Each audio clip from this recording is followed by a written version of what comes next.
देखिए ये महामहिम राष्ट्रपति महोदय के नाम है भैया सुने। ये द्वारा जिलाधिकारी मेयर उत्तर प्रदेश भैया कोई शोर नहीं करेगा, कोई शोर नहीं करेगा। विषय टीएमसी के सांसद कल्याण बनर्जी तथा कांग्रेस व अन्य विपक्षी दलों के सांसदों द्वारा उपराष्ट्रपति के किए गए अपमान के संबंध में संसद में उपराष्ट्रपति जगदीप धनखड़ की मिमिक्री करने का जो मामला है वो और गर्मा गया है और यहाँ मेरठ में बीजेपी के तमाम नेताओं ने पुतला फूका है, राहुल गांधी के खिलाफ जमकर नारेबाजी की है, कांग्रेस के खिलाफ जमकर नारेबाजी की है और बीजेपी के जो नेता है और कार्यकर्ता है वो बेहद गुस्से में नजर आ रहे हैं। उन्हीं से हम बात कर लेते हैं। महानगर अध्यक्ष है सुरेश जैन ऋतुराज जी देख रहे हैं कि बहुत ज्यादा गुस्सा आज आप लोगों में नजर आ रहा है। देखिए गुस्सा इसलिए है कि पहली बार भारतीय संसद के इतिहास के अंदर पहली बार जो संवैधानिक पद पर बैठे हुए व्यक्ति हैं, यानी कि राष्ट्रपति और उपराष्ट्रपति दोनों ऐसे पद हैं जिस पर आज तक कभी कोई प्रश्न चिन्ह खड़ा नहीं हुआ, ये पहली बार हुआ है। देखिए अगर हमारे उपराष्ट्रपति ने उनका निलंबन भी किया, देखिए संसद में अनुशासन तो होना चाहिए, संसद में गरिमा तो होनी चाहिए। अगर आप उसका उल्लंघन करेंगे तो उपराष्ट्रपति ने जो कार्रवाई की है वो अपने बनाए हुए नियमों से नहीं की है। जो भारतीय संविधान के अंदर धाराएं हैं, उपधाराएं हैं, जो उनके अधिकार हैं, जो नियम है, उन नियमों के अंतर्गत उन्होंने कार्रवाई की है। वो कार्रवाई तो अलग है, लेकिन बाहर आकर हमारे टीएमसी के सांसद कल्याण बनर्जी उनका वो बैठ कर एक्टिंग करके उपवास उड़ाते हैं। वहां पर पूरे विपक्षी सांसद बैठे हुए होते हैं और मान्यवर राहुल गांधी वहां बैठकर वीडियो क्लिप बनाते हैं। अरे क्या मानसिकता है, इससे क्या लाभ होने वाला है? मैं आपका मजाक उड़ाऊं, आप मेरा मजाक उड़ाए, इससे क्या लाभ होने वाला है? इसका मतलब यह है कि 3 राज्यों में जो अभी उनकी हार हुई है और विशेष तौर से राजस्थान और छत्तीसगढ़ को जिसको वो अपना मान के बैठे हुए थे, वहां पर जो उनका सुपड़ा साफ हुआ है, उनको लग गया है कि जो ये 2024 का चुनाव है इसमें भी उनका सुपड़ा साफ होने वाला है। जिलाध्यक्ष है हमारे साथ है शिव कुमार राणा जी। राणा जी आपसे जानना चाहूंगा, देख रहे बेहद गुस्से में कि 3 राज्यों की जो हार है उसकी खींच उतार रहे हैं। देखो ये जो है इस समय भारत की जनता, भारतवर्ष की जनता आदरणीय नरेंद्र मोदी जी को तीसरी बार प्रधानमंत्री बनाने का मन बना चुकी है। ये संपूर्ण विपक्ष जानता है और इसीलिए विपक्ष के तो अब कुछ कर ही नहीं रहा। विपक्ष कर रहा है केवल विपक्ष तो प्रधानमंत्री का कैंडिडेट, प्रधानमंत्री के जो सर्वोच्च संवैधानिक पद है वो ऐसा हो रहा है तेरे पास रहेगा, उसके पास रहेगा, मेरे पास रहेगा, कि केवल प्रधानमंत्री की लड़ाई है उनकी, क्योंकि उनके पास और कोई लड़ाई नहीं, ना उनके पास कोई मुद्दा है। और ये जो राहुल गांधी जी और ये जो बनर्जी टीएमसी के सांसद का जो ये तो बहुत बचकानापन है, या ये उनकी हताशा और निराशा को क्या चाहते हैं आप?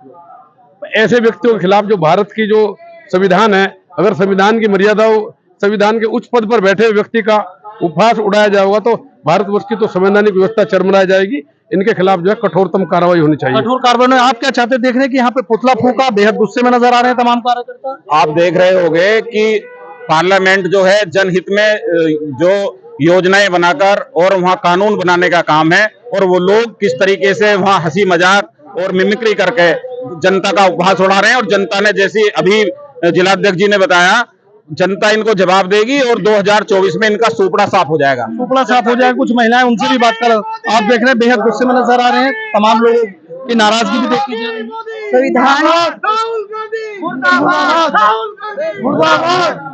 संविधान के उच्च पद पे आसीन हमारे माननीय उपराष्ट्रपति और राज्यसभा के जो हमारे सभापति हैं माननीय धनखड़ जी का जो अपमान है किया है और जो इन्होंने मिमिक्री करी है विपक्ष के सांसदों ने और कांग्रेस के सांसदों ने, ये असंसदनीय है और इसको हम बिल्कुल बर्दाश्त नहीं करेंगे। ये इसके हम घोर निंदा करते हैं और आलोचना करते हैं। आने वाले वर्ष पे 2024 में जो सांसदीय इलेक्शन होगा, भारत की जनता जरूर इन्हें सबक सिखाएगी और मुंह तोड़ जवाब दे। अच्छा, क्या कार्रवाई चाहते हैं? अभी देख रहे हैं तमाम लोग कह रहे हैं कि ऐसे लोगों पे क्या कार्रवाई होनी चाहिए? नहीं, इनका संविधानिक इनका स्टेटस ही, ये इनकी संस्कृति यही है कि जो भी हमारे सर्वोच्च पद है उनका अपमान करना, जो भी निर्णय लिया जाएगा वो हमें सब मान्य है। विनीत शारजा जी हैं, बीजेपी व्यापार प्रकोष्ठ के प्रदेश में। देख रहे तो आप बेहद ही गुस्से में थे, बेहद तल्ख तेवर थे, क्या बात? मित्र, इन कांग्रेस आई ने लगातार देश के प्रधानमंत्री जी का अपमान किया, कांग्रेस ने लगातार देश की राष्ट्रपति जी का अपमान किया। आपने देखा कि परसों कांग्रेस आई के नेता, टीएमसी के नेता उपराष्ट्रपति का अपमान कर रहे हैं। क्या कांग्रेस आई इतनी अपना इतिहास दफन करना चाहती है? क्या कांग्रेस आई 100 साल की पार्टी होते हुए अपने इतिहास को और भूगोल को खत्म करना चाहती है? उनके नेता जो राजकुमार कहते हैं खुद को प्रधानमंत्री प्रोजेक्ट कर रहे हैं, वो एक टीएमसी के सांसद जो मिमिक्री बनाते हैं उनकी वीडियो कॉलिंग करते हैं। क्या कांग्रेस आई चाहती है? कांग्रेस आई हताश हो चुकी है।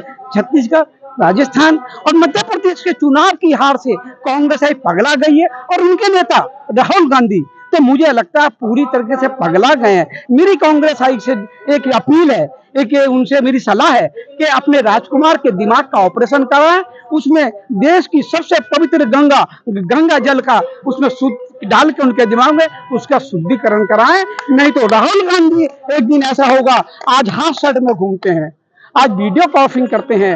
अरे भाई वीडियो कॉलिंग मत करो, दुनिया 142 करोड़ देवतुल्य जनता तुम्हारी वीडियो कॉलिंग कर रही है। तुमने उपराष्ट्रपति का अपमान नहीं किया, तुमने देश की देवतुल्य 142 करोड़ देवतुल्य जनता का अपमान किया है। आगामी लोकसभा चुनाव में ये जनता, देवतुल्य जनता आपको पूरे भारत से बाहर करने वाली है। और कोई नसीहत देंगे राहुल गांधी को? राहुल गांधी को मैं यही कहूंगा, राहुल गांधी आपको जनता, भारत के नागरिक पप्पू ऐसे ही नहीं कहते।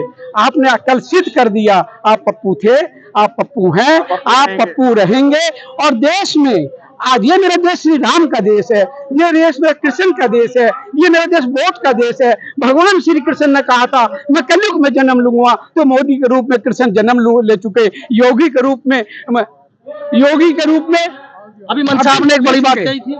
हाँ कही मैंने, आज भी कह रहा हूँ कि इनका सुपर साफ हुआ, इनका सुपर जनता ने साफ किया। और एक दिन आएगा राहुल गांधी और कांग्रेस जमीन दोज हो जाएगी और कमल खिला है, कमल खिलेगा और भारतीय जनता पार्टी का कमल खिलेगा। ये अपनी करनी इतने पाप कर लिए हैं कि उपराष्ट्रपति का अपमान, राष्ट्रपति का अपमान, प्रधानमंत्री का अपमान।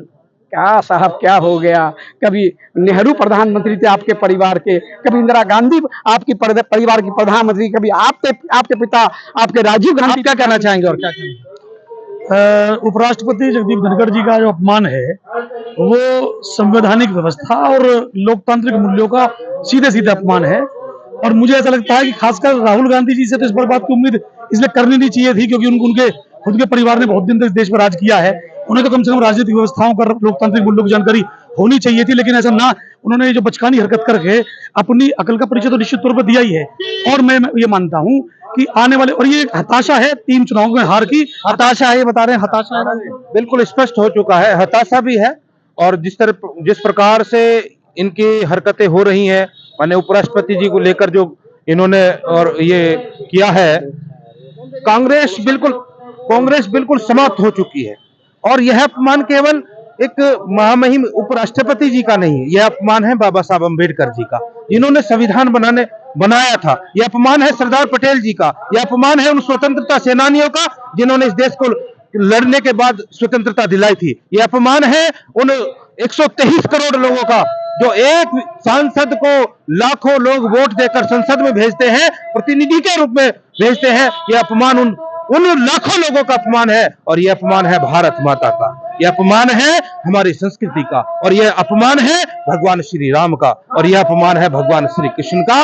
और भगवान कृष्ण जी का और भगवान राम का जो अपमान करता है वो हमेशा समाप्त हो जाते हैं।